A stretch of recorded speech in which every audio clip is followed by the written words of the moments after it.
Today we're going to be refinishing this kitchen cabinet. This cabinet has water, smoke, as well as charring damage to the surface. You can see all the scorching damage to the surface.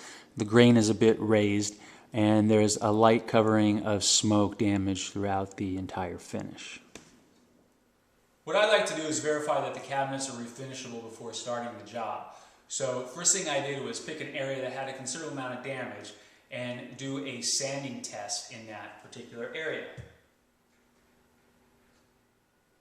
Since I was able to sand out the damages, it showed me that these cabinets are refinishable. Another thing that it showed me was that the center panel was real wood construction. Even though it's a wood ply or plywood veneer, it was still real wood and not a wood laminate. A lot of cabinet manufacturers use wood laminate for the center panel in order to save money on construction costs. And if you have a center panel made out of anything but real wood, chances are you won't be refinishing those doors, but you would have to replace the doors instead. First step, I'm going to remove all the doors.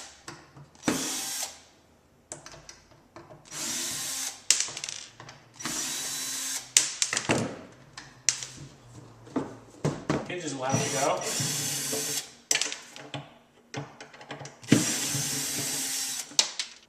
Let's get rid of any door hardware.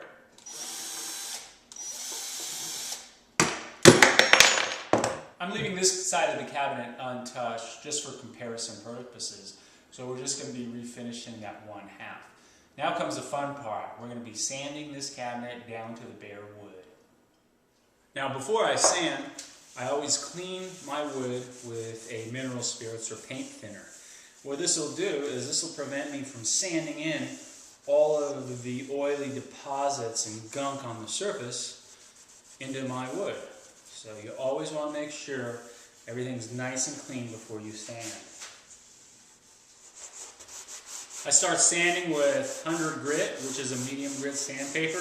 That's going to take all the finish off. And I like to sand all the profiles and edges first because those are the hardest to get into. Always sand with the grain. I'm going to take off all this old finish. Some people prefer to use chemical strippers, but I love to sand. I think it's better for the wood too. Check out this area of damage.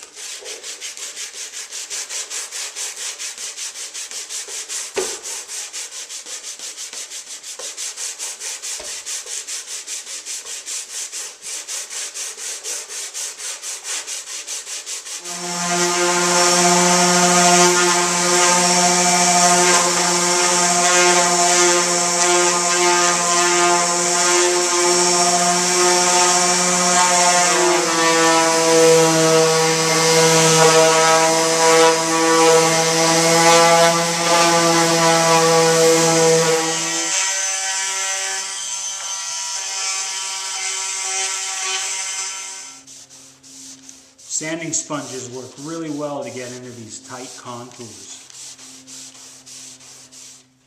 The finish, as well as all the damages, has been sanded off of this door. I was also able to sand out some nicks along this door edge just from simple wear and tear. And all of the water damage that raised the grain was also taken care of. This door is almost ready for staining. Only thing I'm going to do is I'm going to hit it with a finer grit sandpaper to really get everything smoothed out. I'm sanding the surface right now with 150 grit. And if it was my house, I'd also do a sanding with 220 grit.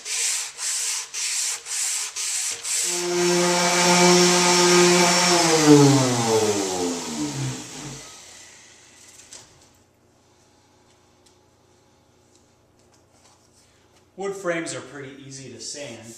They're typically nice and flat, and they do well with machine type sanding. So this frame part goes pretty quick. I would never take the cabinets off of the wall. This is just for demonstration purposes, but they sand just nicely on the wall. The only thing I would do is use a vacuum attachment to my sander to keep the dust level down and maybe partially mask the room off as well. Check out this difference. Doesn't even look like the same cabinet. Took about an hour's worth of sanding and prep, but we got all the damage taken care of, all the grain that was raised from the water damages, smoke damage, everything was taken down to bare wood. Now it's ready to be stained and a top coat applied to it. I've got all my stain materials out and ready to go. Before I actually apply the stain, I'm going to wipe the entire door down with a tack cloth because I want to make sure I get any of that sanding dust and debris off of this door. Nice clean surface is what we need to work with. Always wear gloves when you're staining or finishing wood. The products tend to be a bit messy. I also like to wear a hat to keep any hair out of the finished product as well. Before you apply the stain, always try it out on a scrap piece of wood. Here I have a piece of oak veneer I went ahead and sampled the stain on, and until you're happy with the color, don't apply it to your workpiece, because once this is applied, the only way to really get it off is sanding it completely off the surface. I'm going to start applying stain into all of our detail areas first, just with a brush, and then I'll work it out into the rest of the door.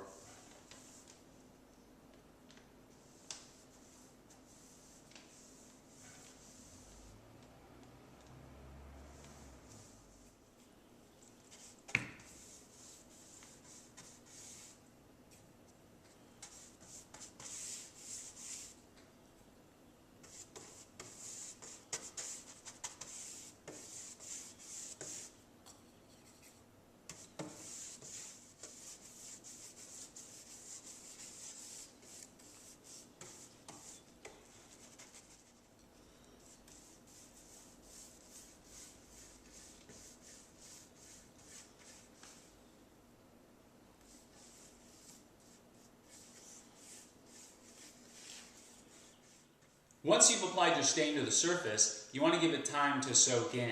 I'm going to give this about 10 minutes and then wipe off the excess with a clean cloth.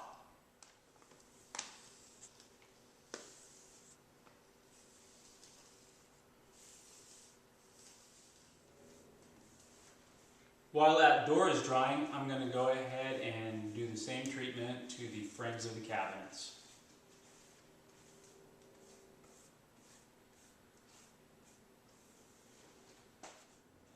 First coat of stain is dry. Now it's ready for the second coat.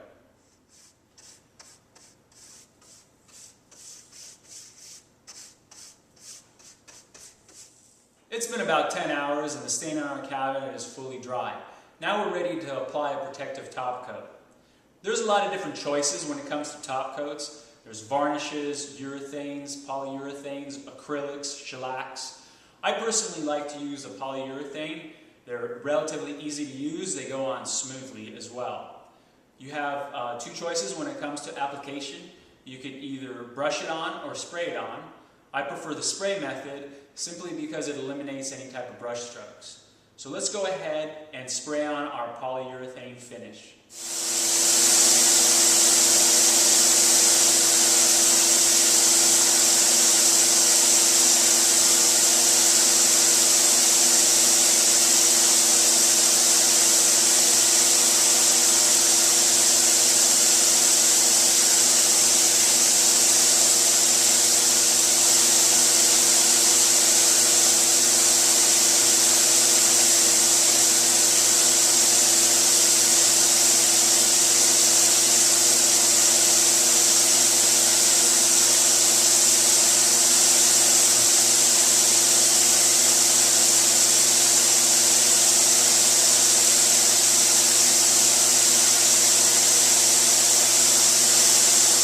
That was the first coat. Now we're ready for coat number 2.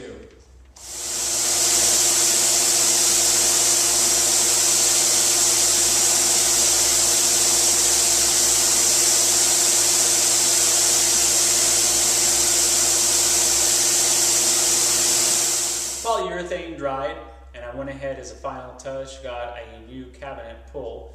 This one's a stainless bar pull that really goes with the contemporary look of our cabinet. The difference between these two sides is amazing. We had a heavily damaged cabinet and we brought it back to life, gave it a brand new contemporary look and feel. The thing with refinishing is you can go for any look, any style that you want and really change the overall appearance of your kitchen or bathroom.